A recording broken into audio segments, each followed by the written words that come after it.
सोमनाथाय नमः। ॐ मल्लिकार्जुनाय नमः।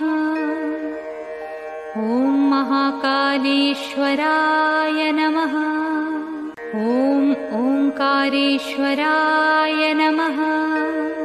ॐ वैद्यनाथाय नमः। ॐ भीमशंकराय नमः। ॐ रामेश्वराय नमः। ॐ नागेश्वराय नमः। ॐ विश्वेश्वराय नमः। ॐ त्र्यंबकेश्वराय नमः। ॐ केदारेश्वराय नमः। ॐ भुस्मेश्वराय नमः।